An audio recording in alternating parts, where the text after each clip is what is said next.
سج گئی دوستو بزم نوری، ہم دلوں کو سجائے ہوئے ہیں۔ آج موسم آج موسم ہے کتنا سہانا، میرے سرکار آئے ہوئے ہیں۔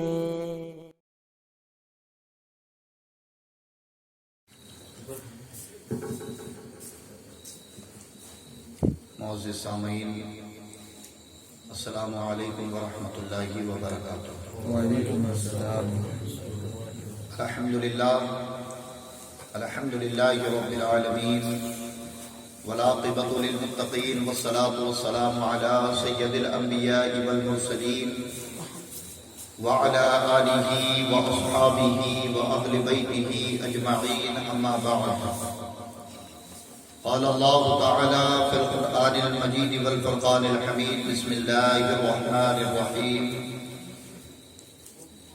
الا ان اولیاء اللہ لا خوف علیہم ولا هم يحزنون الذین آمنوا وكانوا يتقون لهم البشرى في الحیاة الدنیا وفي الآخرة لا تبدیل لکلمات اللہ۔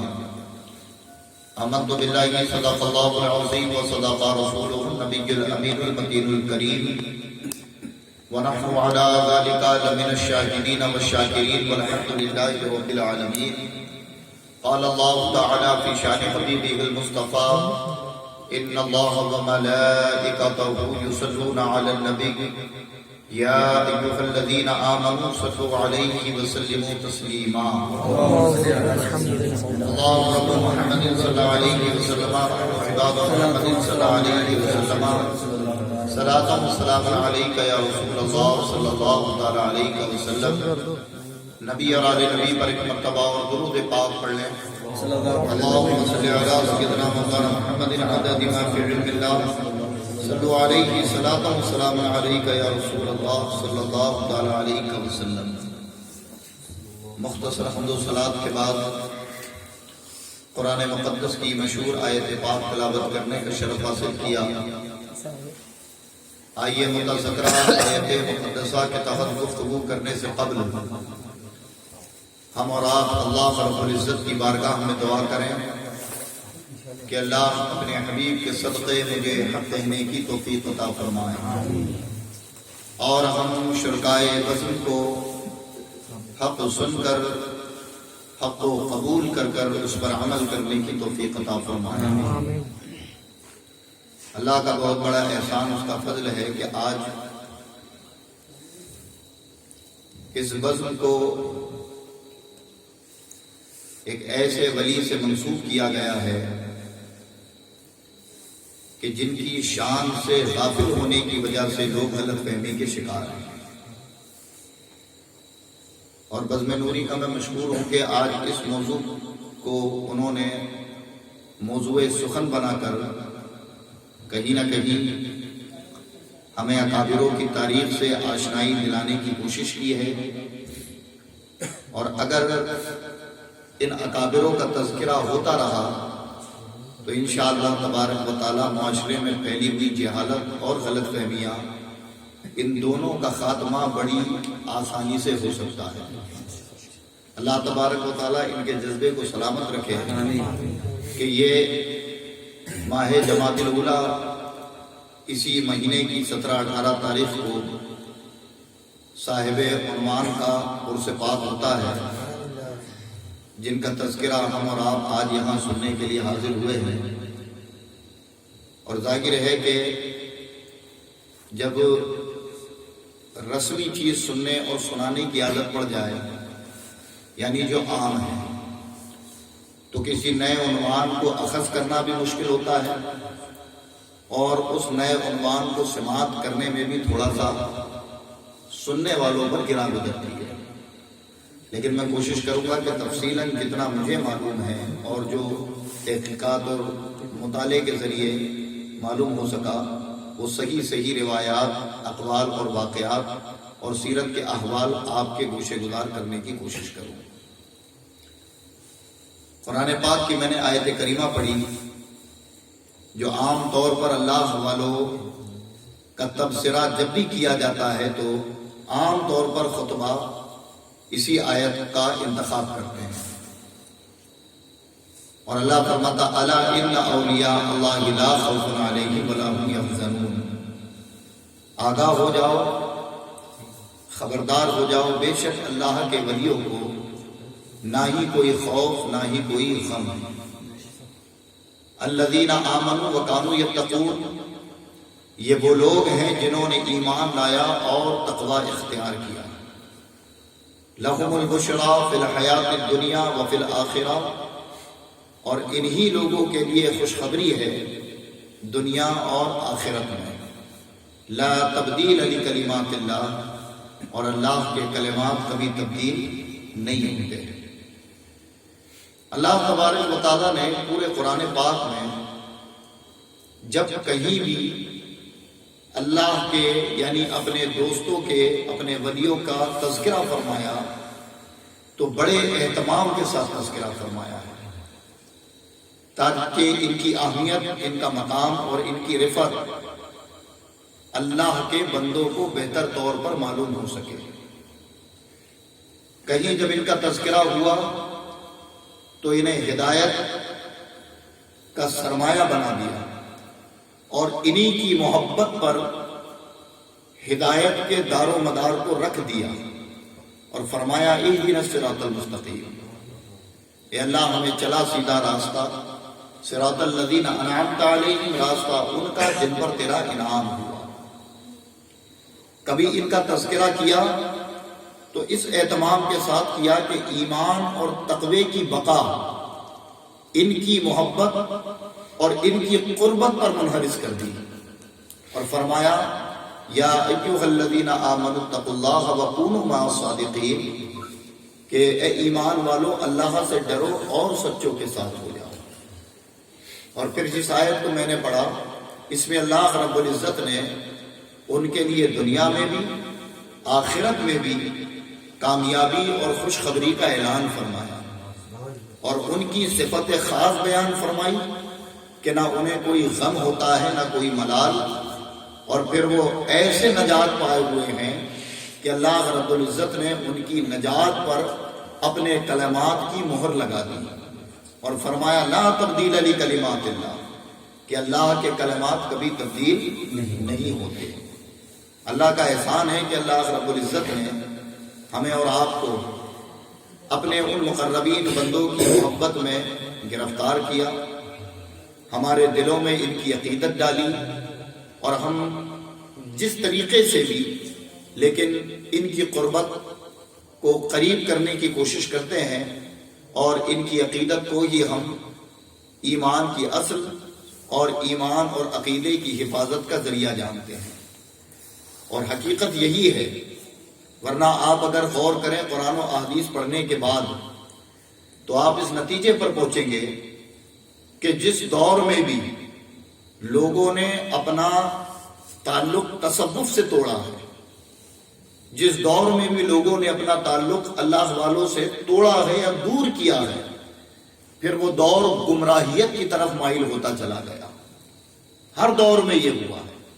اس دور میں بھی جہاں بھی لوگوں نے صوفیہ سے، بزرگان دین سے، تصوف سے اپنا تعلق منقطع کیا اور محض علم کو ہی کامیابی سمجھ بیٹھے، تو آپ دیکھیں کہ جہالت اتنی لوگوں پر سوار ہوئی کہ خوش عقیدے کو گمراہ اور گمراہوں سے محبت اور قربت اپنائی جانے لگی، چونکہ علم کو ہی کامیابی اور کامرانی کا ذریعہ سمجھا گیا۔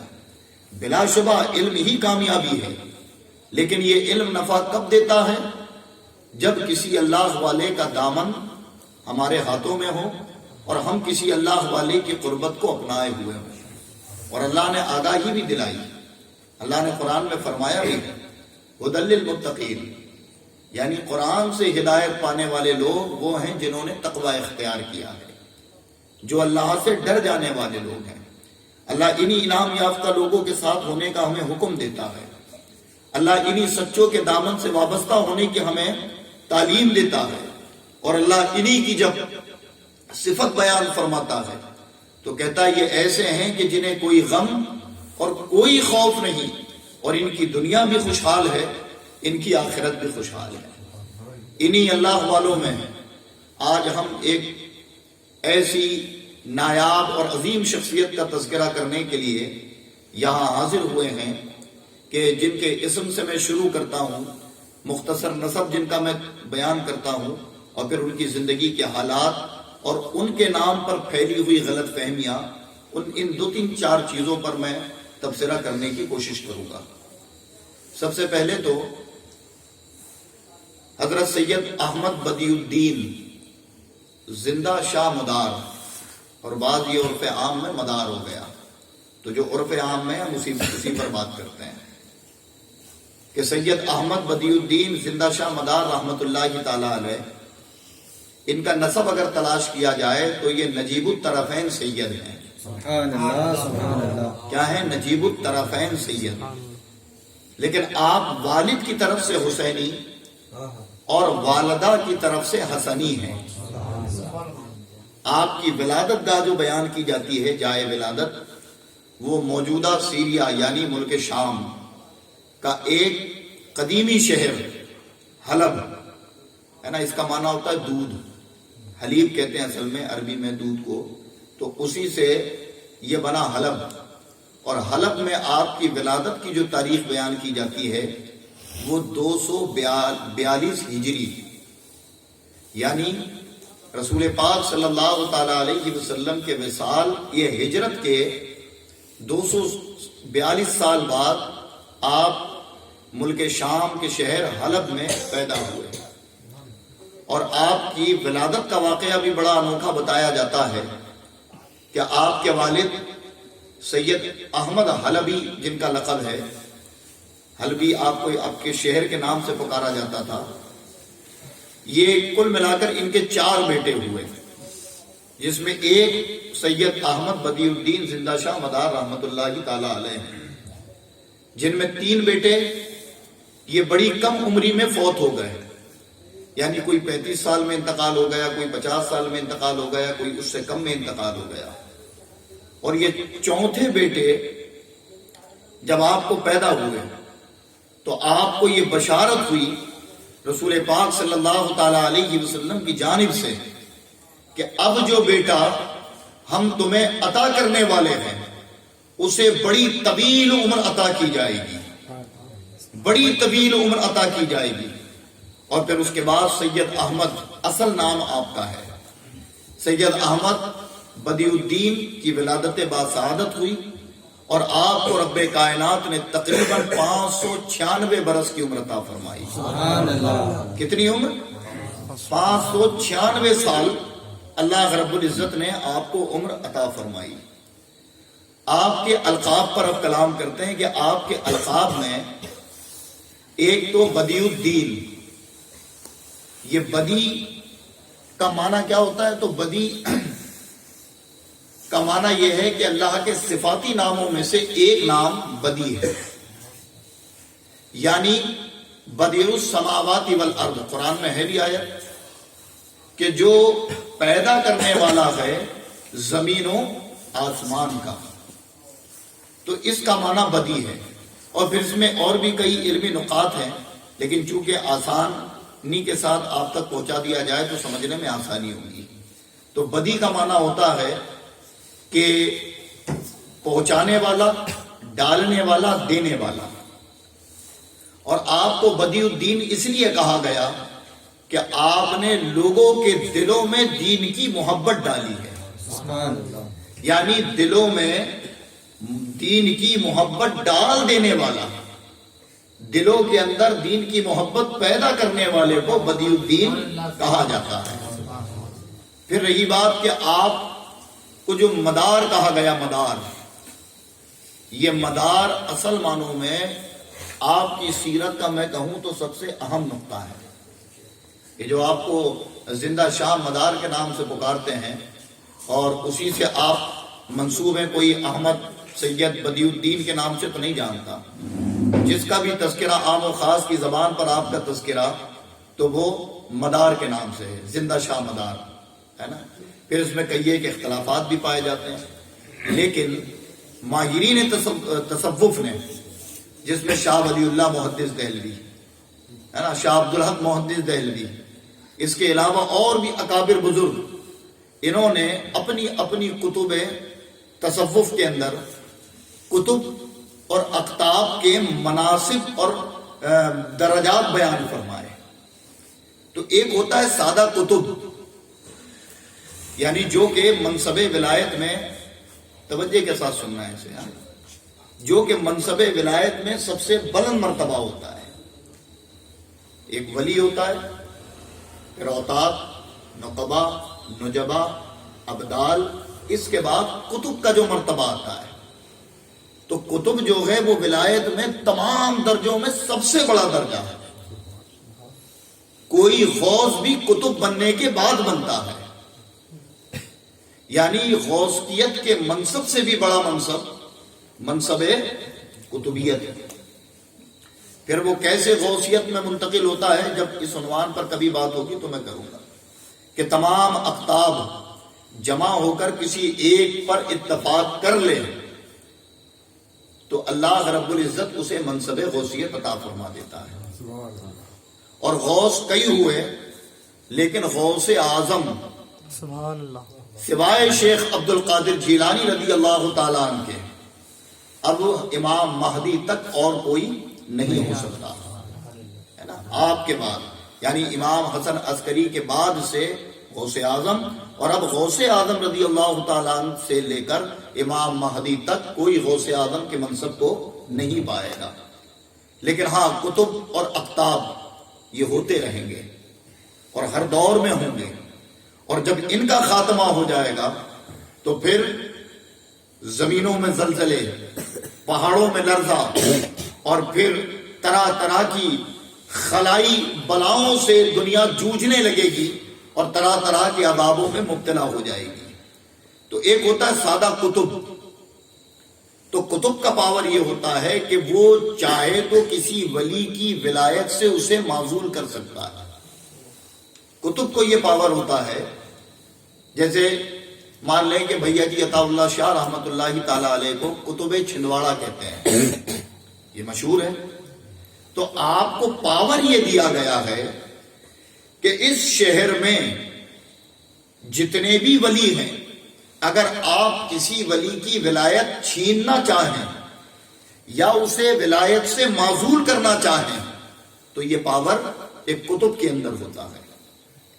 لیکن وہ کسی کتب کو معزول نہیں کر سکتا جو محض کتب ہے. اور اصطلاح تصوف کے اندر ایک ہوتا ہے قطب المدار، ایک ہوتا ہے قطب الاقطاب اور ایک ہوتا ہے قطب المدار. یہ قطب المدار کا منصب وہ منصب ہوتا ہے کہ اگر کوئی اس پر فائز ہو جائے تو جیسے ایک قطب ولی کو ولایت سے معزول کر سکتا ہے، ایسے ہی قطب المدار کا مقام یہ ہوتا ہے کہ وہ قطب مدار یعنی منصب مدار پر پہنچ جانے کے بعد اس کا احاطہ اتنا بڑا ہو جاتا ہے کہ وہ کسی قطب کو بھی قطبیت سے معزول کر سکتا ہے. سمجھ آئی بات؟ تو یہ ایک بڑا منصب ہے، یہ کوئی چھاپ یا کوئی ٹیگ یا کسی طریقے کی کوئی ذاتی پہچان نہیں، بلکہ اصطلاح تصوف کے اندر مدار جو لفظ ہے وہ اقطاب کی جماعت میں ایک اعلیٰ درجے کے اقطاب کے اندر استعمال ہوتی ہے. اور پھر اس کی خصوصیت علماء صوفیہ نے یوں بھی بیان فرمائی کہ ہر امت کے اندر قطب المدار ہوتا ہے، ہر امت کے اندر. حضرت آدم سے لے کر ہمارے نبی کی امت تک اللہ نے ہر امت میں ایک قطب بھیجا اور ایک قطب المدار بھیجا، یعنی ایک ولیوں کو ولایت سے معزول کرنے والا یا کسی کو ولایت عطا کرنے والا، ایک قطبوں کو قطبیت سے معزول کرنے والا یا پھر کسی ولی کو منصب قطبیت عطا فرمانے والا. وہ کون ہوتا ہے؟ قطب مدار ہوتا ہے. اور یہ تمام اجتماعیت جو الگ الگ ہیں وہ سب کی سب حضور غوث اعظم رضی اللہ تعالیٰ عنہ نے جمع کر دی گئی ہے. اس لیے آپ کا درجہ تمام اولیاء میں سب سے بلند و بالا ہے۔ حضرت قطب مدار یعنی حضرت احمد سید احمد بدیع الدین، جن کو زندہ شاہ مدار کہتے ہیں، تو یہ مدار کی اصطلاح تو ہو گئی۔ اب مدار کی اصطلاح کے بعد آپ کو کہا جاتا ہے زندہ شاہ، یعنی کہ آپ، تو بعضوں نے یوں کہا کہ جب آپ کا وصال ہوا تو آپ کو بغیر غسل اور کفن کے قبر میں دفن کر دیا گیا، اسی وجہ سے آپ کو زندہ کہا جاتا ہے۔ ایک تو یہ بیان کیا جاتا ہے، دوسری وجہ یہ بیان کی جاتی ہے کہ چونکہ آپ کئی دن غاروں میں بغیر سانس لیے اللہ کی عبادت و ریاضت کیا کرتے تھے، اور یہ کہا کرتے تھے کہ زندگی سانسوں پر نہیں ہے بلکہ زندگی تو اللہ کے اختیار سے ہے، اگر وہ چاہے تو بغیر سانس کے بھی زندہ رکھ سکتا ہے۔ تو روایات میں ہے کہ 6 مہینے آپ غاروں کے اندر ہوتے اور 6 مہینے آپ سانس لیے بغیر کچھ کھائے پیے آپ زندہ رہتے تھے۔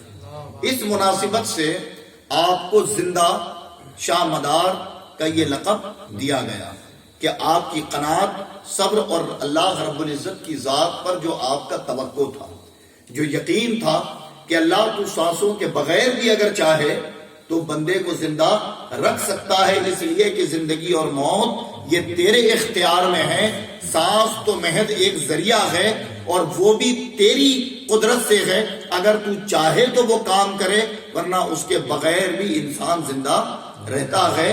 یہ کن کا؟ یہ صوفیہ کا طریقہ تھا۔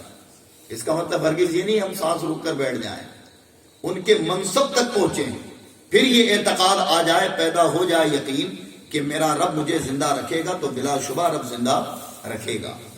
تو 6 مہینے، سال بھر آپ غاروں میں رہتے ہیں، اور غاروں میں رہنے کے بعد آپ بغیر سانس لیے اور بغیر کھائے پیے اللہ کی عبادت کرتے، تو یہ قناعت، یہ آپ کی جد و جہد دیکھ کر آپ کا لقب پڑا زندہ۔ ایک یہ وجہ ہے، اور ایک سب سے خاص وجہ زندہ کہنے کی کہ اللہ رب العزت نے آپ کو جو طویل عمر عطا فرمائی، یعنی 596 برس کی عمر جو آپ کو عطا کی گئی، اور آپ نے کئی ایک صدیاں اور زمانے دیکھ لیے، اس بنا پر بھی آپ کو زندہ کہا گیا۔ لیکن کل نفس ذائقۃ الموت کا ذائقہ آپ نے بھی چکا، آپ کی بھی ولادت ہوئی، اور آپ بھی باقاعدہ دنیا سے انتقال فرما کر اپنی قبر انور میں پہنچے ہیں۔ سمجھ آئی بات؟ لیکن ہمارا عقیدہ ہے کہ اولیاء ہر ولی اپنی قبر میں زندہ ہے، لیکن آپ کے لیے زندہ کا لفظ استعمال کرنے کی اہم وجہ یہ ہے کہ طویل عمر، پھر بغیر سانس کے کئی مہینے گزارنا، کئی سالوں کچھ کھانا اور پینا نہیں ہے نا، اور اللہ کی رضا میں ڈوبے ہونا، یہ تمام اوصاف اور کمالات دیکھنے کے بعد حضرت بدیع الدین احمد زندہ شاہ مدار رحمت اللہ تعالی علیہ کا لقب زندہ شاہ پڑا۔ یعنی شاہ کا معنی ہوتا ہے بادشاہ، اور ایک ہوتا ہے فقیر، ہے نا، جس معنی میں لیں، لیکن اولیاء اللہ کے لیے تو اس کا معنی بادشاہوں کی طرف ہی لینا چاہیے۔ اس کی وجہ یہ ہے کہ علم و حکمت اور مصطفیٰ کی محبت انہوں نے ایسی پالی ہے کہ عام مومنوں پر حکومت کے لائق رب نے انہیں بنا دیا۔ اس بنا پر جب بھی کسی ولی کے لیے لفظ شاہ کا استعمال ہوتا ہے تو صوفیہ فرماتے ہیں کہ وہ شاہ بادشاہ کے معنی میں جائے گا، نہ کہ فقیروں کے، چونکہ ایک شاہ کا معنی بادشاہ، ایک فقیر ہے، اور فقیر کس کو کہتے ہیں؟ مانگنے والے کو۔ بادشاہ کسے کہتے ہیں؟ عطا کرنے والے کو۔ تو اللہ والے عطا کرتے ہیں، مانگتے نہیں ہیں، تو شاہ کا معنی کس طرف جائے گا؟ عطا کرنے والے کے معنی میں، اور جب عطا کرنے والا کہو گے تو فقیر نہیں کہہ سکتے، اس لیے کہ فقیر خود لوگوں کی عطا کا محتاج ہوتا ہے، وہ کسی کو عطا کرنے والا نہیں ہوتا۔ ہاں، اصطلاح میں لوگوں نے فقیر لفظ درویش، جو درویش ہوتے ہیں ان درویشوں کے لیے بھی لفظ فقیر استعمال کیا، لیکن وہ اپنی ذات کے لیے خود کہیں تو ٹھیک ہے، ان کے ماننے والوں کو یہ حق نہیں کہ وہ کسی اللہ والے کو فقیر، منگتا یا اس طریقے کا لفظ کہیں، کیونکہ ہر اللہ والا اور ہر نیک بندہ اللہ کی بارگاہ میں اپنے آپ کو عاجز پیش کرنے کی کوشش کرتا ہے، کمتر بتاتا ہے. سمجھ آ رہی ہے بات؟ تو اس لیے وہ کہیں تو حرج نہیں، لیکن ہم جب بھی کہیں تو معنی اور ذہانت کس طرف جانی چاہیے کہ اللہ رب العزت نے جو انہیں شاہ بنایا ہے. اچھا، شاہ سے مراد اگر فقیری لی جائے تو غریب نواز کی بارگاہ میں جو امام عالی مقام کا شعر ہے، شاہ است حسین، ہے نا یہ شعر، شاہ است حسین، بادشاہ ہیں حسین. تو اب امام عالی مقام سے بڑا صوفی کون ہوگا؟ آپ کو زندہ کہنے کی کئی وجہ ہے، شاہ کہنے کی وجہ کیا ہے، اور پھر آپ کی یہ عمر طویل میں جو آپ نے کارنامے انجام دیے. حضرات یہ ایک بزم یا ایک محفل میں وہ سمانے نہیں ہیں، اس لیے کہ بزرگوں کا تذکرہ کرتے وقت بزرگوں کے اوصاف، کمالات اور ان کے درجات کی جب تک اصطلاح نہ ہو تفصیل کے ساتھ، تو کرامت سننا یہ کمال نہیں ہے بزرگوں کے تعلق سے کہ کرامت سنلی نعرے لگا دیے بات ختم ہو گئی. کرامت بتانا اور کرامت سننا بہت آسان ہے. اصل یہ ہے کہ بزرگوں کے اوصاف، کمالات اور ان کے درجات کا علم ہو تو پھر ان کی محبت دل میں راسخ ہوتی ہے، اصل معنوں میں دل میں راسخ ہوتی ہے نا. پھر سید احمد شاہ مدار رحمت اللہ تعالی علیہ یہ حلب میں پیدا ہوئے، اور حلب میں پیدا ہونے کے بعد انہوں نے بیعت حاصل کی حضرت بایزید بسطامی رحمت اللہ تعالی علیہ. سبحان اللہ، سبحان اللہ. یعنی سید احمد زندہ شاہ مدار رحمت اللہ تعالی علیہ یہ بایزید بسطامی رحمت اللہ تعالی علیہ کے مرید اور خلیفہ ہیں. جب ان سے مرید اور خلافت لے لی، ایک عرصہ دراز ان کی خدمت میں رہے، بڑی خدمت کی، بڑا فیض حاصل کیا. اور حضرت بایزید بسطامی کون ہیں، ان کی شان اور ان کا مقام کیا ہے کہ بڑے بڑے اولیاء جن کے دیدار کے لیے سفر کیا کرتے تھے، اور اولیاء اگر ان سے ملاقات کر لیتے تو تب جا کر وہ اپنے آپ کو مانتے کہ رب تو نے مجھے ولایت عطا کر دی کہ میں بایزید بسطامی سے ملاقات کر رہا ہوں. اور حضرت بایزید بسطامی کو جو مقام ملا وہ مقام والدہ اور والد کی خدمت کا صدقہ تھا. دین کی طلب تو تھی ہی، والدہ سے کہہ کر نکل جاتے تھے، لیکن یہ واقعہ سنا ہوگا نا کہ لوٹ کر کبھی کبھی اپنی والدہ سے ملاقات کے لیے آتے، اور رات کا وقت تھا، ایک مرتبہ سردی کا موسم کے پوری رات دروازے پر کھڑے رہے. کہا اتنے دن بعد لوٹا ہوں، اب بھی اگر دروازے پر دستک دیتا ہوں تو کہیں میری ماں کی نیند بیدار ہو اور ایسا نہ ہو کہ سردی کی وجہ سے اس کے آرام میں خلل پڑے. پوری رات دروازے پر کاٹ دی اس انتظار میں کہ جب ماں خود بیدار ہوگی پھر آواز لگاؤں گا. دیکھا کہ آپ کے گھر کے نالے سے، جو نالی تھی اس سے پانی بہنا شروع ہوا. آپ سمجھ گئے کہ میری ماں اب تہجد کے لیے جاگ گئی ہیں، اور انہوں نے وضو کیا. کہا ابھی اگر کھٹکھٹاتا ہوں تو پھر نماز میں خلل ہوگا، پہلے عبادت سے فارغ ہو جانے دیں، اس کے بعد ماں سے ملاقات کروں گا. پھر دیکھا کہ ابھی ماں تہجد میں تھی ہی، اور نماز سے فارغ ہو کر رات کے اس حصے میں اپنے ہاتھوں کو بلند کرتی ہیں.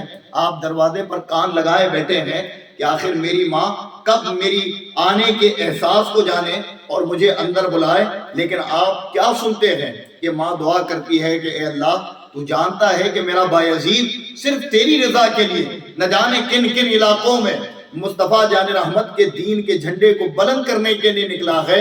اے اللہ تو اسے کامیابی اور کامرانی اور استقامت عطا فرما، میرے بایزید کو سلامت رکھ.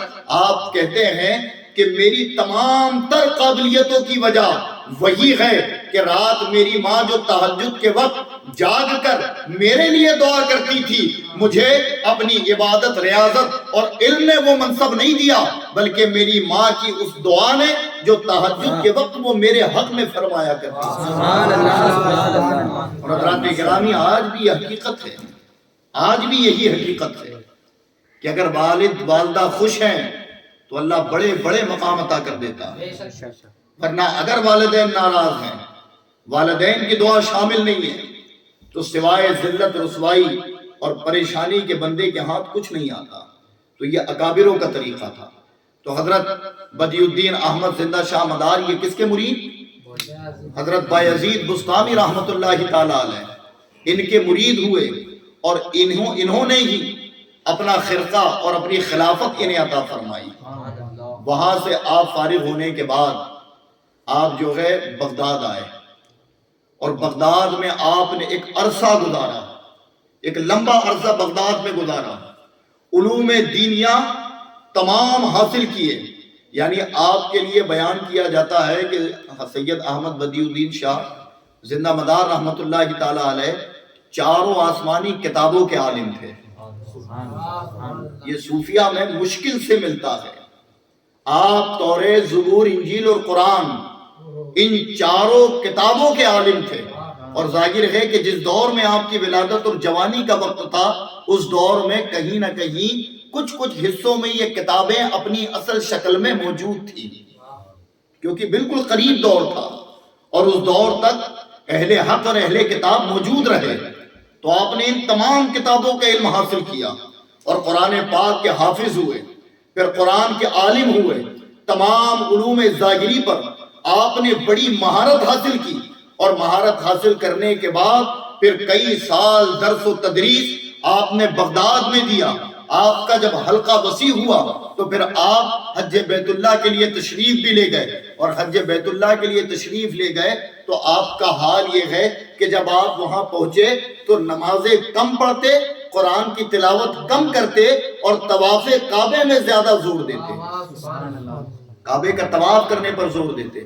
کسی نے پوچھا کہ آپ فرض نماز کے علاوہ باقی اور نمازوں پر زور نہیں دیتے، بس آپ طواف کرتے ہوتے ہیں، صرف طواف کرتے ہوتے ہیں؟ تو آپ بڑی پیاری بات ارشاد فرماتے ہیں۔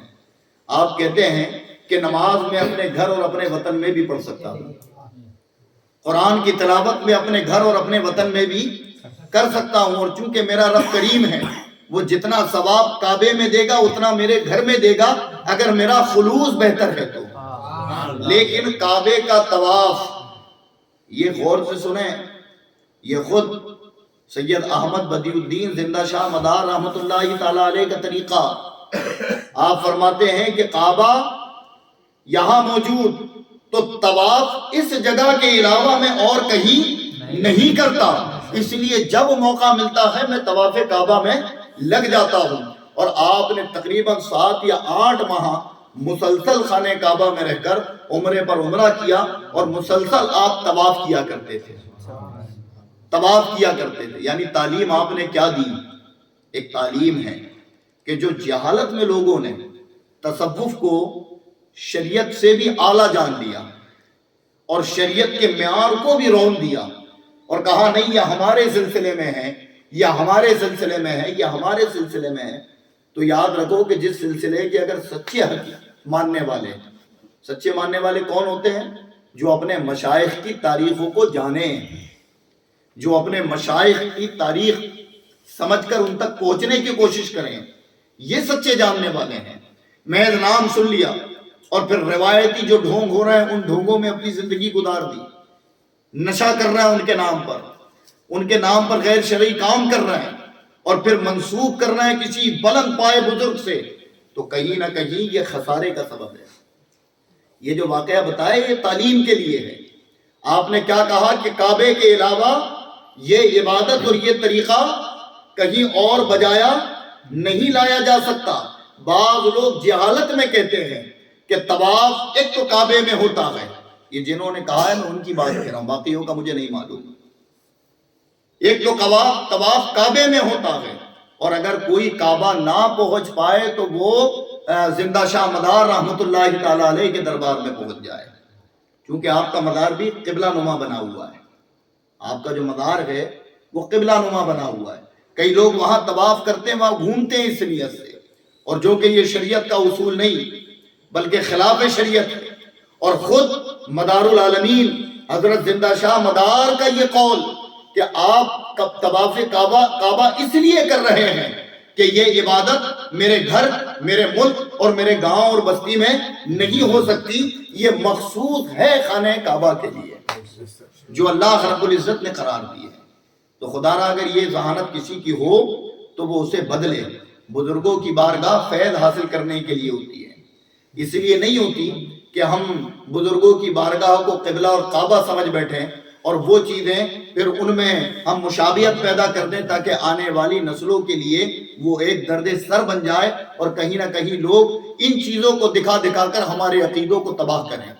اور آج بدعقیدے یہی کرتے ہیں، وہ ایسی کلپیں نکال لیتے ہیں اور نکالنے کے بعد جوڑتے ہیں، دیکھو یہ اسلام کہ حکم تو کعبے کے طواف کا ہے، اب یہ کہاں گھوم رہا ہے. تو حضرت بدیع الدین زندہ شاہ مدار رحمۃ اللہ تعالیٰ علیہ کا ایک طریقہ یہ، آپ خانہ کعبہ کے طواف میں تھے اور دوران طواف ہی آپ کو ایک غشی آئی تھکاوٹ کی وجہ سے، کیونکہ کئی طواف کرتے تھے. تو آپ زمین پر بیٹھ گئے اور بیٹھے تو آپ کو چکر آیا، آپ حالت سجدے میں چلے گئے. جب سجدے میں گئے تو مصطفیٰ جان رحمت کی زیارت ہوئی، سرکار کی زیارت ہوئی، اور سرکار کی زیارت کے بعد جب بیدار ہوئے تو فوراً اپنا سامان باندھا اور مدینہ منورہ کی جانب آ گئے.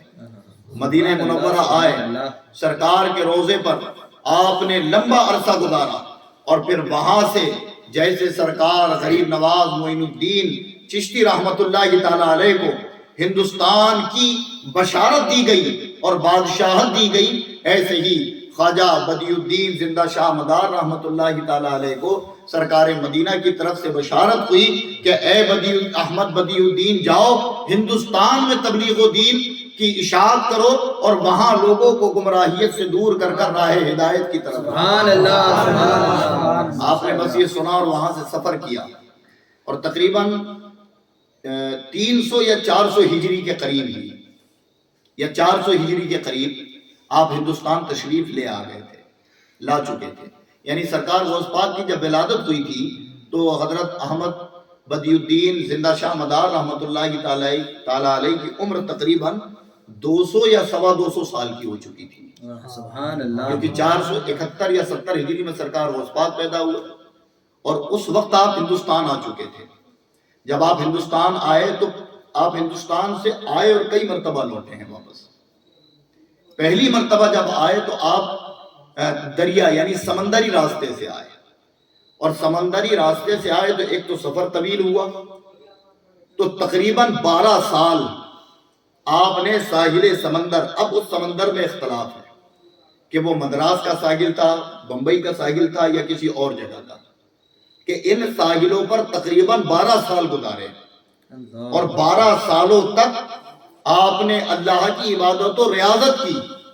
اور پھر اسی وجہ سے آپ کو مدار لوگوں نے زندہ اسی وجہ سے بھی کہا کہ آپ 12 سال تک دریا میں رہے، یعنی دریا کے کنارے سٹ کر رہتے تھے اور نہ کچھ کھاتے نہ کچھ پیتے تھے، اسی وجہ سے کہ زندہ رہنا ممکن نہیں، پھر بھی آپ زندہ رہے. تو بعضوں نے آپ کے زندہ ہونے کی اصطلاح یوں بھی بیان فرمائی. پھر آپ وہاں سے ہوتے ہوئے اجمیر شریف آئے. پہلے کہاں آئے؟ اجمیر شریف آئے. اجمیر شریف میں آپ نے اپنا مسکن بنایا، کچھ دن وہاں قیام کیا. تو آج بھی اجمیر میں وہ جو 2-3 جگہ چلے ہیں وہ حضرت احمد بدیع الدین شاہ زندہ مدار رحمت اللہ تعالیٰ علیہ کی چلہ گاہ ہے. وہاں آپ نے اپنا، جیسے ایک مداری باوڑی، وہ جو باولی ہے کہ جس میں اترتے ہیں نا، وہ وہاں آپ نے اپنا وقت گزارا. تارا گڑھ میں ایک جگہ جو ہے، اور کتابوں میں تارا گڑھ کا ہی ذکر ہے کہ وہاں ایک مقام پر آپ نے اپنا وقت گزارا. اور تقریباً ہندوستان میں 214 کتنے 214 چلے آپ کے ہیں پورے ہندوستان میں. 214 تقریباً آپ کے چلے ہیں. چلے مطلب کس کو کہتے ہیں؟ ایک چلہ ہوتا ہے جہاں اللہ والا وقت گزارے، ایک چلہ ہوتا ہے جو اپنی مرضی سے ہم بنا لیں. سمجھ آئی؟ تو اپنی مرضی سے بنائے ہوئے چلوں پر جانے سے اعلیٰ حضرت نے روکا ہے. مرضی سے بنائے ہوئے جو فتاوی رضویہ کے اندر جس کا غلط سلط مفہوم بیان کر کر اور لوگوں کو برگلاتے ہیں اور اعلیٰ حضرت کی تحقیق پر تہمت ہو جاتی ہے، اصل میں وہ اصل چلوں پر نہیں ہے. اصل چلہ تو قرآن سے ثابت ہے. اصل چلوں پر جا کر دعائیں کرنا یہ تو قرآن سے ثابت ہے نا. ایک آیت ہے، ہنالک دعا زکریا ربہ قال رب ہب لی من لدنک ذریۃ طیبہ انک سمیع الدعاء. یہ آیت قرآن میں حضرت زکریا، حضرت یحییٰ کی ولادت کے لیے اس جگہ کا توسل لگاتے ہیں جس جگہ حضرت مریم عبادت کیا کرتی تھی. سبحان اللہ، سبحان اللہ. حضرت یوسف نے، حضرت یعقوب نے حضرت یوسف کہ کرتے کا وسیلہ لگایا، تو کسی سے مس ہو جانے والی جگہ اصل میں چلہ ہوتی ہے. کہیں کا اینٹ لے آنا، کہیں کے پتھر لے آنا، کہیں کی چادر لے آنا ہے نا، کہیں کا کلر لے آنا اور کسی پتھر پر درخت پر پوت کر بیٹھ جانا اور کہنا یہ چلہ ہے. تو ایسے چلوں کی مذمت شریعت میں علماء نے کی. وجہ یہ ہے کہ یہ لوگوں کے عقیدت اور ان کی محبت کا مذاق ہے جی اور کہیں نہ کہیں یہ مشابہت ہے. تو ایسے چلوں سے بچنا ہے. لیکن جس چلے کی تصدیق ہے، جس چلے کی حقیقت ہے، وہاں جا کر ذکر اللہ کرنا اور اس جگہ سے فیض حاصل کرنا اور اس کے وسیلے خدا سے دعا کرنا، یہ عذر شرع جائز ہے. سمجھ آ رہی ہے؟ اچھا تمہارے لائق بات ہو رہی ہے نہیں ہو رہی تب بتاؤ. تو اللہ کے بندو منہ سے کچھ کہو بھی تو کہ تمہارے سمجھ آ رہی ہے نا بات. ہاں کہ اصل جو چلہ ہے جہاں اللہ والوں نے اپنا وقت گزارا ہو. دیکھو چمتکار سننے کے علاوہ، سب کی بات نہیں کر رہا ہوں، چمتکار سننے کے علاوہ کبھی کبھی علمی بات سننا بھی ہمارے لیے فائدے مند ہوتی ہے نا. چمتکار سن سن کے تو قوم کا حال کیا ہے یہ تم سمجھ ہی رہے ہو. ان کا یہ عالم تھا تو ان کا کیا ہوگا. اس پہ بس تم نے نعرے لگانا، اور نعرے لگانے والوں کی بھی کیٹیگری الگ الگ ہے. کچھ 10 منٹ تک نعرہ لگانے کا ہنر رکھتے ہیں، کچھ 15 منٹ تک رکھتے ہیں. ابھی مولانا صاحب ایک جگہ ہم لوگ پرتاڑت ہو کر آئے ایک نعرہ لگانے والے سے، وہ تقریر ہی نہیں کرنے دے رہا تھا مجھے، ہے نا. تو ایسا ہوتا ہے، اس لیے تھوڑا سا توجہ کے ساتھ سنو. سمجھ گئے؟ چلہ ہندوستان میں کتنے چلے ہیں آپ کے؟ 214. اور جتنی جگہ بھی ہے وہاں آپ کی تشریف لے جانے کا امکان اس لیے کہ عمر رب نے بڑی طویل عطا فرمائی اور آپ نے پورے ہندوستان کے گوشے گوشے کا سفر فرمایا تبلیغ کی غرض سے. یہاں تک کہ مخدوم اشرف جہانگیر سمنانی رحمت اللہ تعالی علیہ نے بھی آپ سے فیض حاصل کیا. سمجھ آئی؟ مخدوم اشرف جہانگیر سمنانی چونکہ بڑے بزرگ غریب نواز سے پہلے آپ کی تشریف آوری ہے، اور جتنے بھی اس وقت آئے ان تمام بزرگوں نے آپ سے فیض حاصل کیا. اور بڑے بڑے اکابرین بزرگوں کے شجرے میں آپ کا تذکرہ آتا ہے، آپ کا نام آتا ہے. یہاں تک کہ تحقیق کرنے کے بعد یہ پتا چلا کہ حضور مفتی اعظم علیہ رحمہ کے جو مرید اور حضور اعلیٰ حضرت کا جو شجرہ، اس شجرے میں بھی سید احمد بدیع الدین زندہ شاہ مدار رحمت اللہ تعالی علیہ کا نام موجود ہے. سمجھ آئی؟ اس میں بھی نام موجود ہے نا. اور باقاعدہ پھر یہ جو کہا گیا اس میں کہ یہ سلسلہ کسی وجہ سے منسوخ ہو گیا، تو وہ ایک اتنی اختلافی بات ہے. ہاں صحیح ہے کہ میر عبد الواحد بلگرامی رحمت اللہ تعالی علیہ کی کتاب ہے شبہ سنابل شریف. یہ چونکہ یہ بھی آل رسول ہیں، بزرگ ہیں، ان کی کتاب کے اندر مداری سلسلے کے منسوخ ہونے کا حکم ہے.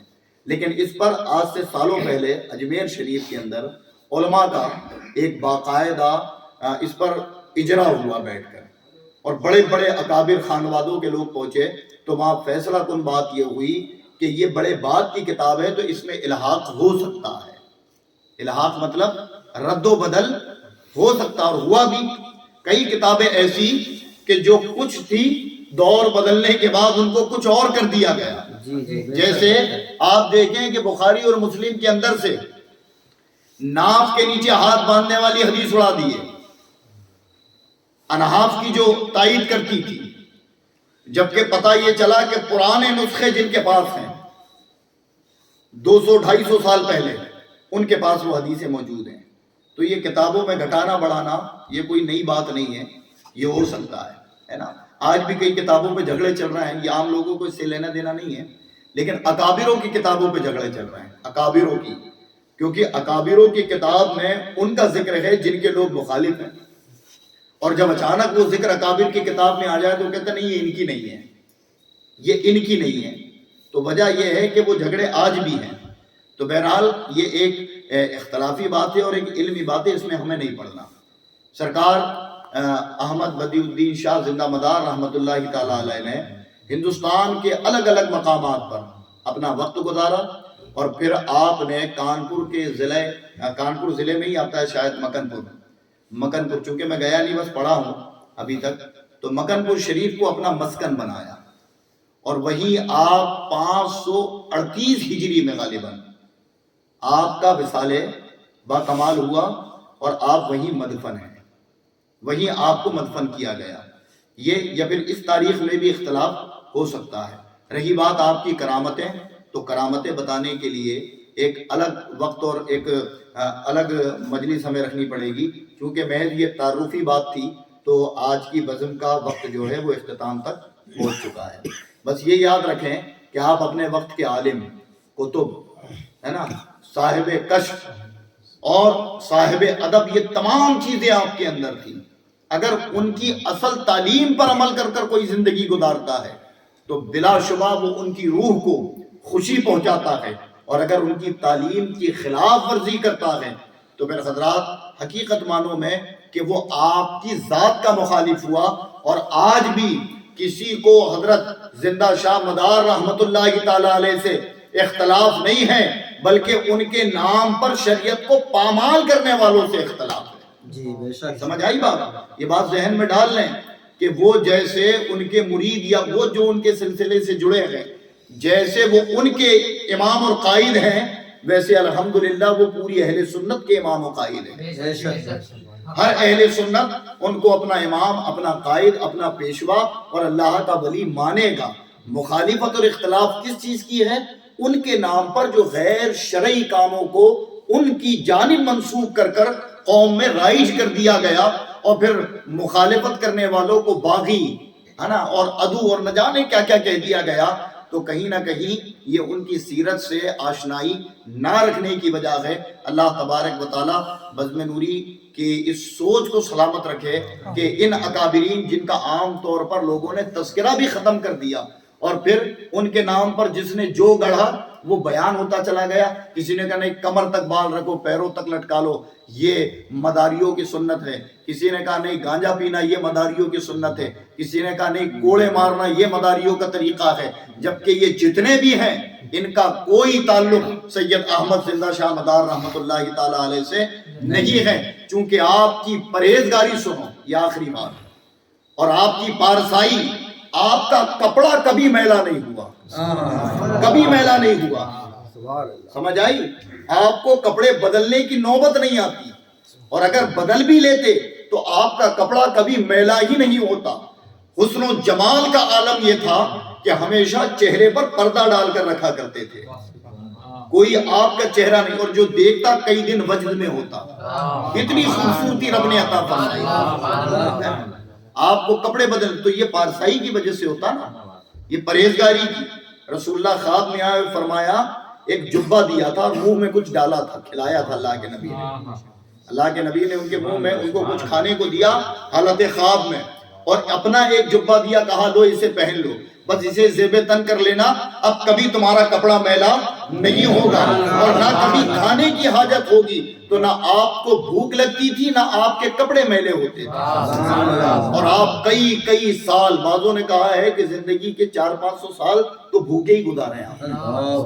آپ نے بھوک میں ہی گزارے ہیں، کھایا کچھ نہیں. تب جا کر یہ مقام، یہ منصب ملا، اور پوری دنیا کے الگ الگ ممالکوں میں دیگر مذاہب کے جو اکابر ہیں انہوں نے بھی آپ کی ولادت کی تصدیق کی ہے.